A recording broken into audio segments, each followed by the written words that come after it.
Canada में एक छोटा सा शहर है वर्नन। इसी शहर में रहती थी करनैल सिंह गाकल फैमिली, जिनमें करनैल सिंह की वाइफ दर्शन कौर और इनकी 5 बेटियां, जिनका नाम हरविंदर कौर, कुलविंदर कौर, बलविंदर कौर, राजवर कौर, जसबीर कौर और एक इनका 14 साल का सबसे छोटा बेटा जसपाल सिंह।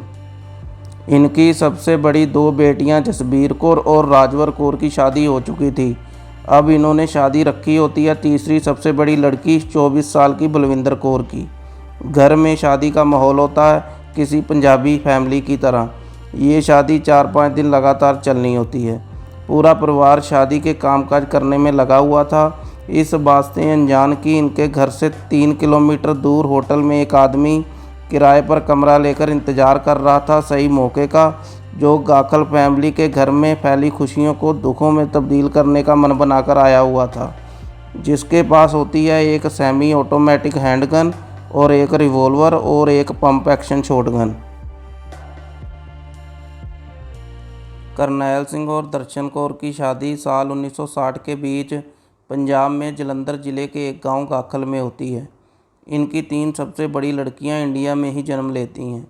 साल 1970 में करनैल सिंह अपने परिवार की अच्छी ज़िंदगी के लिए अपने परिवार को इंडिया में ही छोड़कर अकेला कनाडा के एक शहर वर्नन आ जाता है। यहाँ उसको अंग्रेज़ी ज़्यादा ना बोल पाने के कारण काम ढूंढने में भी परेशानी होती थी और भी कई दिक्कतों का सामना करना पड़ता था। करनैल सिंह ने पहले फ्रूट पिकिंग के काम से शुरुआत की, फिर कुछ टाइम बाद उसे एक कंपनी में मशीन ऑपरेटर का काम मिल जाता है। करनैल सिंह ने 16-16 घंटे काम करके जल्दी ही घर की डाउन पेमेंट के लिए पैसे इकट्ठे कर लिए और 1974 में ही एक घर खरीद लिया। 1974 में ही करनैल सिंह अपनी सारी फैमिली के साथ साथ अपने 2 भाइयों को भी कनाडा ले आता है। ऐसे ही गाकल फैमिली धीरे धीरे कनाडा में आगे बढ़ना शुरू कर देती है। अपने बच्चों को अच्छा पढ़ाना लिखाना करनैल सिंह के एजेंडा लिस्ट में सबसे ऊपर होता है। सबसे बड़ी लड़की जसबीर कौर सोशल वर्कर बनती है, उससे छोटी लड़की राजवर कौर एक डेंटल हाइजीनिस्ट होती है और तीसरी लड़की बलविंदर कौर, जिसकी शादी रखी हुई थी, वो एक फार्मासिस्ट थी। कनाडा आने के बाद करनैल सिंह के घर 3 और बच्चे जन्म लेते हैं, जिसमें से कुलविंदर कौर यूनिवर्सिटी में क्राइमिनोलॉजी की पढ़ाई कर रही थी और छोटे 2 बच्चे अभी भी स्कूल जाते थे।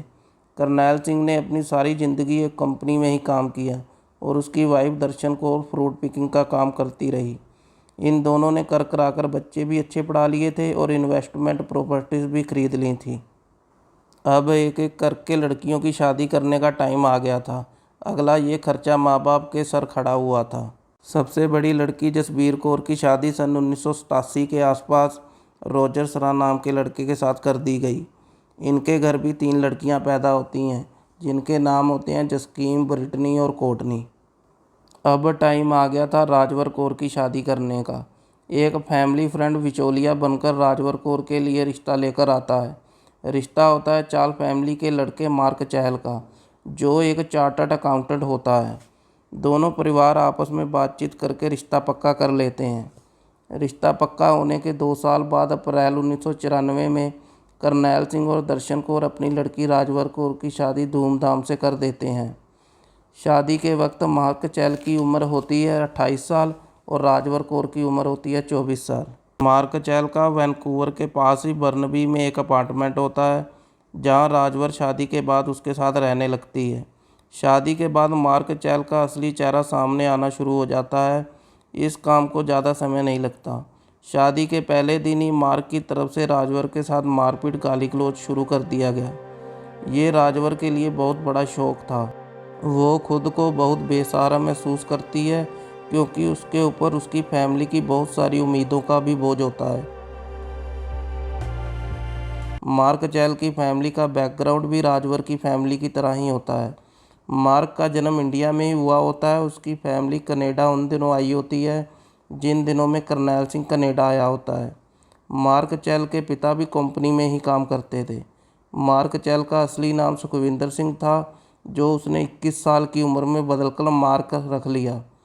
शादी के अगले दिन जो सब कुछ राजवर के साथ हुआ, वो सिर्फ आने वाले समय की एक झलक थी।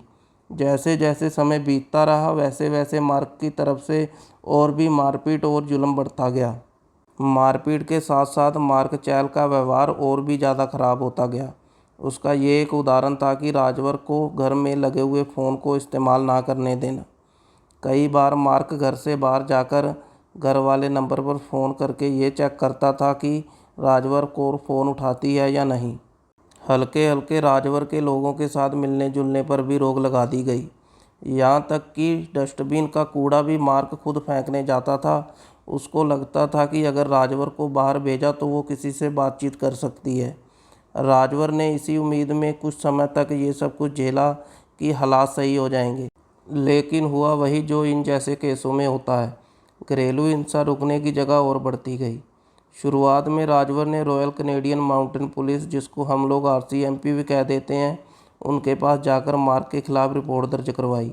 उसने पुलिस वालों को रिक्वेस्ट की कि मैं रिपोर्ट इसलिए लिखवाने आई हूँ क्योंकि मैं चाहती हूँ कि ये सब कुछ रिकॉर्ड में रहे, लेकिन मार्क पर अभी कोई कार्रवाई ना की जाए। लेकिन घरेलू हिंसा की रिपोर्ट दर्ज होने के बाद पुलिस का एक्शन ना लेना पुलिस की एक लापरवाही कह सकते हैं। ऐसे केसों में विक्टिम क्या चाहता है ये पुलिस की टेंशन नहीं होती। पुलिस का काम होता है घरेलू हिंसा करने वालों के खिलाफ कार्रवाई करना। शादी के 8 महीने बाद दिसंबर 1994 को राजवर ने वो फैसला लिया जो आज भी कई लड़कियां नहीं ले पाती। उसने मार्क चैल से अलग होने का फैसला कर लिया था। राजवर अपना थोड़ा सा सामान बैग में पैक करके अपनी बड़ी बहन जसबीर कौर के पास चली गई, जिसकी हम पहले बात कर चुके हैं। ये बहुत बड़ी सहायता थी राजवर कौर के लिए, क्योंकि जसबीर कौर एक सोशल वर्कर होती है जो फैमिली वॉयलेंस के केसों पर भी काम करती थी। कुछ दिन वहाँ रहने के बाद राजवर अपने माता पिता के पास वर्नर वापस आ जाती है।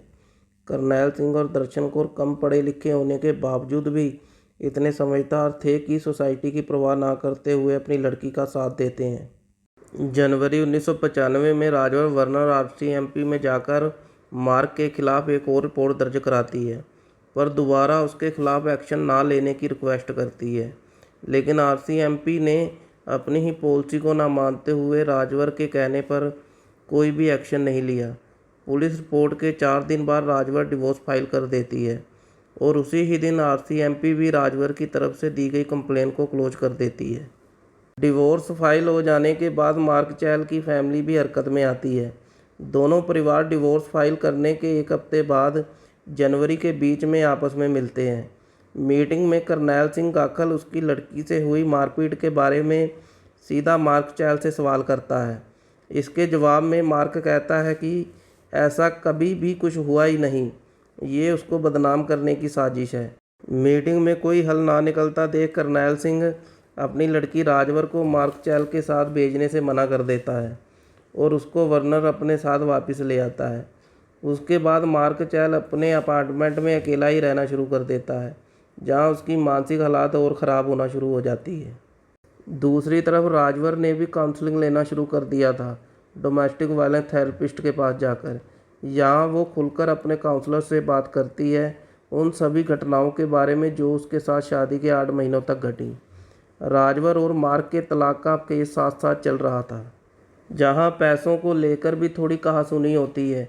मार्क चैल का आरोप होता है कि राजवर कौर ने जितने उसके पैसे बनते थे बैंक में से $80,000 ज़्यादा निकलवा लिए हैं। अब महीना होता है फरवरी 1995 का। इन सभी मसलों का अभी कोई हल नहीं निकला होता और साथ ही करनैल सिंह की तीसरी लड़की बलविंदर कौर की शादी तय कर दी जाती है। ये शादी 1 साल बाद अप्रैल 1996 में करनी होती है।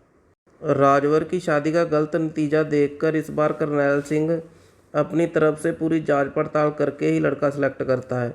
दूसरी तरफ मार्क चैल की मानसिक हालत दिन के दिन खराब होती जा रही थी। मार्च 1995 में वो अपनी जॉब छोड़कर सारा दिन अपने अपार्टमेंट में ही अकेला रहना शुरू कर देता है। अब सारा दिन उसका एक ही काम होता है राजवर के घर वालों को फ़ोन करके गाली गलौज करना और धमकियां देना। मार्क चैल गन खरीदने के लिए अप्लाई करता है। उसकी एप्लीकेशन वेरिफिकेशन के लिए पुलिस के पास जाती है। वेरिफिकेशन में राजवर की तरफ से दी गई कंप्लेंट्स पुलिस के सामने आ जाती हैं। वो एक शख्स जिसका अपनी घरवाली के साथ कोर्ट में केस चल रहा होता है, वो आदमी सेमी ऑटोमेटिक गन खरीदने के लिए एप्लीकेशन दे रहा है। ये पुलिस के लिए बहुत बड़ा रीज़न होना चाहिए था मार्क की एप्लीकेशन रिजेक्ट करने का, लेकिन पुलिस वाले ऐसा नहीं करते और उसकी एप्लीकेशन पास कर देते हैं। आखिर एक मानसिक तौर पर बीमार आदमी मार्क चैल खरीद लेता है एक सेमी ऑटोमेटिक हैंडगन। उधर मार्क चैल की तरफ से हर रोज़ फ़ोन करके गाली गलौज करने से दुखी होकर गाकल फैमिली ने पुलिस में दोबारा रिपोर्ट दर्ज करने का फैसला किया और पुलिस के पास जाकर रिपोर्ट लिखवा भी दी। राजवर को इस बात का डर भी था कि वो मार्क के खिलाफ कार्रवाई करवाती है तो गुस्से में आकर वो कोई गलत कदम भी उठा सकता है, जिस कारण वो पुलिस से रिक्वेस्ट करती है कि मार्क के ऊपर कोई सख्त कार्रवाई ना करके सिर्फ बातचीत ही की जाए। जब पुलिस मार्क के साथ बातचीत करने जाती है, मार्क सभी आरोपों को एकदम से खारिज कर देता है और सामने से कहता है कि उसने कभी भी राजवर और उसकी फैमिली को फ़ोन नहीं किया। मार्क को लगता था कि ये सारे घटनाक्रम में वो खुद एक पीड़ित है। राजवर की तरफ से पुलिस में रिपोर्ट लिखवाना गलत है। मार्क अपना घर भी अपने माता पिता के नाम कर देता है क्योंकि उसको डर था कि राजवर की फैमिली कोर्ट के जरिए उसका घर भी अपने नाम करवा सकती है। जून 1995 में मार्क दूसरा वेपन खरीदने के लिए एप्लीकेशन देता है, जो होता है 38 कैलिबर का स्मिथ एंड वेसन रिवॉल्वर। जब पुलिस मार्क की वेरिफिकेशन करती है, तब भी मार्क पर दी गई घरेलू हिंसा की रिपोर्ट दोबारा सामने आती है, लेकिन पुलिस दोबारा उन्हें इग्नोर करके मार्क की एप्लीकेशन मंजूर कर देती है। राजवर की तरफ से इस समय तक उसके ऊपर 2 कंप्लेंट्स फाइल हो चुकी थी, लेकिन सिस्टम फिर दोबारा अपना काम करने में फेल हो चुका था। 1995 का साल ख़त्म हो जाता है, लेकिन मार्क की तरफ से आने वाले फ़ोन कॉल्स नहीं रुकते। हारकर 1996 में राजवर पुलिस स्टेशन जाकर मार्क के खिलाफ तीसरी रिपोर्ट दर्ज करवाती है, लेकिन राजवर फिर से रिक्वेस्ट कर देती है कोई भी एक्शन ना लेने की। इसके पीछे वजह ये थी कि इनका कोर्ट केस भी शुरू होने वाला था, जिस कारण उसे डर था कि मार्क चैल भी ना कुछ गलत कर दे। राजवर की तरफ से कोर्ट में तलाक लेने का कारण डोमेस्टिक वायलेंस बताया गया था। मार्क चैल ये सुनकर और भी ज़्यादा अपसेट हो जाता है, क्योंकि उसे पता था उसने जो भी राजवर के साथ 8 महीनों में किया था वो अब सभी के सामने आने वाला था। मार्क चैल राजवर को घरेलू हिंसा की जगह सेपरेशन को डिवोर्स का कारण बताने को कहता है। सेपरेशन डिवोर्स का कारण जब बताया जाता है जब पति पत्नी को अलग अलग रहते हुए 1 साल से ज़्यादा समय हो जाए, लेकिन राजवर कौर ऐसा करने से मना कर देती है। कोर्ट की तरफ से पहली सुनवाई का टाइम मई 1996 का रखा गया। केस शुरू होने से पहले दोनों तरफ के वकील मार्क और राजवर के बयान डिटेल में लिखते हैं। ऐसी हर मीटिंग के बीच मार्क और राजवर दोनों आमने सामने मौजूद होते थे। ऐसी ही एक मीटिंग में मार्क के कान में खबर पड़ जाती है कि राजवर की छोटी बहन की शादी अप्रैल में रखी हुई है। ये बात सुनकर मार्क चैल, जिसको पहले ही मेंटल इशू था, उसका और भी दिमाग घूम जाता है। मार्क के दिमाग में ये बात बैठ चुकी थी कि गाकल फैमिली ने ही उसकी ज़िंदगी ख़राब की हुई है। उसको लगता है कि उसकी ज़िंदगी तबाह करने वाली फैमिली के घर अब दोबारा खुशियाँ आने वाली हैं। इसके बाद मार्क शादी ना करने की करनैल सिंह को सीधी सीधी धमकी देता है। ये सुनकर करनैल सिंह को शक हो जाता है कि मार्क चैल शादी में कोई ना कोई गड़बड़ ज़रूर करेगा। इसी बात से वो अपनी लड़की राजवर को सावधान होने के लिए कहता है। इस समय तक करनैल सिंह को पूरा यकीन हो चुका था कि उसकी लड़की राजवर के साथ कोई अनहोनी घटना हो सकती है। अब राजवर की बहन की शादी में दिक्कत करने के लिए मार्क चैल उनके परिवार की बुराइयां करनी शुरू कर देता है। वो कहीं से पता कर लेता है कि राजवर की छोटी बहन की शादी किस लड़के से होने वाली है। लड़के का नाम होता है जतिंदर सिंह, जो एक इंजीनियर होता है। मार्क उसके घर फ़ोन करके गाकल फैमिली के बारे में भला बुरा बोलता है और शादी कैंसिल करने की सलाह देता है। इस समय पर गाकल फैमिली और रिश्तेदार भी हाई अलर्ट पर होते हैं इस समस्या को लेकर। इस समय मार्क और राजवर को अलग अलग रहते हुए 1 साल से ज़्यादा का समय हो चुका था, लेकिन मार्क का दिमाग अभी भी गाकल फैमिली को किसी न किसी तरह तंग परेशान करने की प्लानिंग करने में लगा रहता है। मार्क को काम छोड़े भी 9 महीने हो चुके थे। इस समय उसका पूरा ध्यान गाकल फैमिली के ऊपर लगा हुआ था। मार्क की फ़ोन पर मिलने वाली धमकियां अब जान से मारने की धमकियों में बदल चुकी थी, जिसको देखते हुए राजवर एक और कंप्लेन दर्ज करवा देती है। पुलिस में जाकर वो सारी बातें खुलकर बताती है बदकिस्मती के साथ जो कांस्टेबल राजवर का केस हैंडल कर रही थी वो उस समय छुट्टी पर थी। किसी ने भी इस स्टेटमेंट को नहीं पढ़ा और फाइल को संभाल कर रख दिया। जब भी उसे नई कंप्लेन के बारे में कोई नहीं बताता। अगर उस समय कांस्टेबल ने कंप्लेन पढ़ ली होती तो मार्क को उस समय ही चार्ज किया जा सकता था। मार्क अब राजवर की बड़ी बहन जसवीर कौर को, जिसकी 3 लड़कियां होती हैं, उनके घर भी फ़ोन करके जान से मारने की धमकियां देना शुरू कर देता है। जिसके बाद जसवीर कौर भी पुलिस स्टेशन जाकर रिपोर्ट दर्ज कराती है। पुलिस की तरफ से भी इस केस पर कई जगह पर लापरवाही की गई, क्योंकि जब भी मार्क के खिलाफ कोई रिपोर्ट होती तब पुलिस का डाटाबेस चेक किया जाता था, जिसमें मार्क के खिलाफ कोई भी पुराना मामला सामने नहीं आता था, क्योंकि राजवर हर बार कंप्लेन कराने के बाद पुलिस को एक्शन ना लेने की रिक्वेस्ट कर देती थी। जसबीर कौर के रिपोर्ट करने के बाद भी ऐसा ही हुआ और मार्क के ऊपर कोई एक्शन नहीं लिया गया। अब मार्च 1996 का महीना ख़त्म होने वाला था और एक हफ्ते बाद 6 अप्रैल को बलविंदर कौर की शादी होने वाली थी। इस समय तक राजवर भी अपनी ज़िंदगी में मूव ऑन हो चुकी थी और वो अपनी बहन की शादी के लिए बहुत खुश थी, लेकिन मार्क की तरफ से आने वाली धमकियों से बहुत परेशान भी थी। उसे कहीं ना कहीं मार्क चैल की तरफ से जान से मारने की धमकियां चिंतित करती थी। राजवर का वकील उसे मार्क के खिलाफ रिस्ट्रेनिंग ऑर्डर लेने के लिए कहता है। वो फिर मना कर देती है, पर आगे जो हुआ मुझे नहीं लगता रिस्ट्रेनिंग ऑर्डर भी वो सब रोकने में कामयाब होता। गाकल परिवार शादी की तैयारियों में लगा हुआ होता है और दूसरी तरफ मार्क चैल भी तैयारी कर रहा था एक ऐसे काम को अंजाम देने की जो अकेला पंजाबी कम्युनिटी ही नहीं, पूरे कनाडा को भी हिलाकर रख देने वाला था। शादी से एक हफ्ते पहले मार्क एक 10 राउंड की मैगजीन खरीदता है अपने सेमी ऑटो रिवॉल्वर के लिए। मार्क जो भी प्लानिंग कर रहा होता है उसने उस काम को अंजाम देना होता है 5 अप्रैल 1996 को, शादी से एक दिन पहले। 6 अप्रैल की शादी के लिए एक दिन पहले ही 5 अप्रैल को लड़के वालों ने पहुंचना होता है। मार्क चहल 4 अप्रैल 1996 को छोटी वैन पर बर्नबी से वर्नर पहुंचता है। वहां मिस्टर सिंह नाम के साथ एक ग्लोब नाम के होटल में रुक जाता है। ये होटल गाकल फैमिली के घर से लगभग 3 किलोमीटर दूरी पर था। फिर दिन आ जाता है 5 अप्रैल का। इसी दिन मेहंदी फंक्शन होना था। मेहमान सारे अभी दोपहर के बाद आने वाले थे। दर्शन कौर और उसकी 5 लड़कियां मेहंदी की तैयारी करने में लगी होती हैं।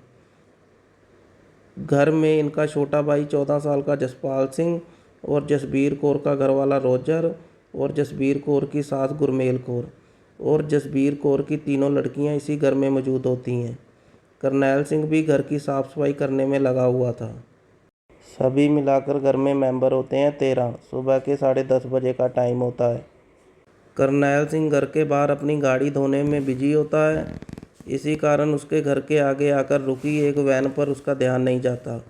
वैन का दरवाज़ा खुलता है और उसमें से बाहर निकलता है मार्क चहल, जिसके एक हाथ में होती है 40 कैलिबर की सेमी ऑटोमेटिक हैंडगन और दूसरे हाथ में होती है 38 कैलिबर की रिवॉल्वर और उसके पास एक 12 गेज की पंप एक्शन शॉटगन भी थी, जो उसे गाड़ी में ही छोड़ देता है। मार्क चहल आगे बढ़ता है। सबसे पहले उसका सामना होता है उसके ससुर करनैल सिंह के साथ, जो उस टाइम अपनी कार धो रहा होता है। इससे पहले करनैल सिंह को कुछ समझ आता, मार्क उस सामने से मुंह के ऊपर गोली चला देता है। करनैल सिंह की वहीं मौत हो जाती है। एक पड़ोसी अपने बच्चे को घर के बाहर खिला रहा होता है। उसी समय गन की आवाज़ सुनकर करनैल सिंह के घर की तरफ आता है। पड़ोसी मार्क चहल को देखता है, लेकिन मार्क चहल उसे नज़रअंदाज करके घर के अंदर की ओर बढ़ता है। घर में एंटर होने से पहले वो घर की खिड़की में से ही बाहर से ही अंदर की ओर गोलियां चलाना शुरू कर देता है। घर के अंदर एंटर होने के बाद उसने कैसे इस घटना को अंजाम दिया, इसके बारे में कोई जानकारी नहीं है। लेकिन पुलिस की एक रिपोर्ट बताती है कि मार्क घर में एक कमरे से दूसरे कमरे दाखिल होता गया। जो भी उसके सामने आता गया उसको वो गोलियां मारता रहा। मार्क ने घर में बिना रुके लगातार गोलियां चलाईं। घर में घुसने के बाद वो सिर्फ गन में गोलियां डालने के लिए ही रुका। उसने सबसे पहले 26 साल की राजवर कौर को गोली मारी, फिर बाद में गोली मारता है राजवर की 45 साल की मां दर्शन कौर को।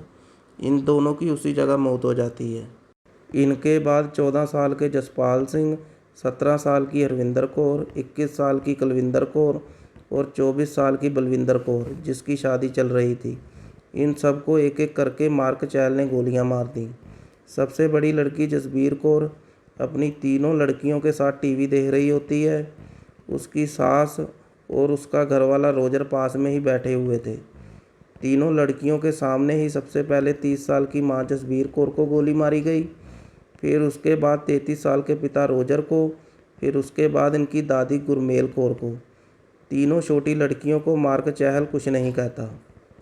इसके साथ ही काकल फैमिली के घर में खेले गए खूनी खेल को मार्क चहल बंद कर देता है, जिसके बाद मार्क चहल बहुत आराम से टहलता हुआ घर के बाहर निकलता है और अपनी वैन लेकर वहां से फरार हो जाता है। पड़ोसी जल्दी ही 911 पर फ़ोन करके पुलिस को बता देते हैं। पुलिस जल्दी ही घटना वाली जगह पर पहुंच जाती है। जो भी सीन वहां पहुंचकर पुलिस वाले देखते हैं वो उनके दिलों में हमेशा के लिए बैठ जाते हैं। बाहर करनैल सिंह की लाश पड़ी होती है, जिसमें से खून निकलकर नाली में जा रहा होता है। पुलिस को घर में एंटर होते ही वहां 5 लाशें पड़ी हुई मिली, जिनमें से एक लाश करनैल सिंह की वाइफ दर्शन कौर की होती है, जिसके एक गोली सिर में मारी गई और एक गोली पीठ पर। दर्शन कौर की लाश ऊपर वाले फ्लोर के हॉल में माथा टेकने की पोजीशन में पड़ी हुई मिली। उसी फ्लोर पर पुलिस को 4 बहनें राजवर कौर, बलविंदर कौर, हरविंदर कौर, कुलविंदर कौर और 14 साल के भाई जसपाल सिंह की लाश भी पड़ी हुई मिलती है। सबसे खौफनाक सीन अगले कमरे में होता है, जहां टीवी अभी भी चल रहा था। 6 साल की जसकीम अभी भी सोफे पर बैठी हुई थी, जिसके पास पड़ी होती है उसकी मां जसबीर कौर की लाश, जो एक साइड को लटकी हुई थी। जसबीर कौर का घरवाला रोजर अभी भी जिंदा था, पर उसके सीने पर कई गोलियां लगने से उसके हालात काफ़ी गंभीर होते हैं। जब पुलिस आती है तब भी रोजर बात करने की हालात में होता है। वो पुलिस को पूरी बात बताता है। रोजर को इमरजेंसी हॉस्पिटल में भेजा गया, पर वहां जाकर वो भी दम तोड़ देता है। 5 मिनट में ही मार्क चहल गाकल फैमिली को पूरी तरह ख़त्म कर देता है, जिसमें मरने वाले होते हैं करनैल सिंह, दर्शन कौर और उनके 6 बच्चे, जिसमें होती हैं 5 लड़कियां और एक उनका छोटा भाई। रोजर इस घर में मरने वाला 9वां आदमी था।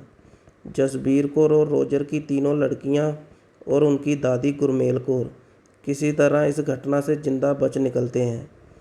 दूसरी तरफ पुलिस के होटल में पहुंचने से पहले ही मार्क चहल इस वारदात को अंजाम देकर होटल में जाकर आत्महत्या कर लेता है।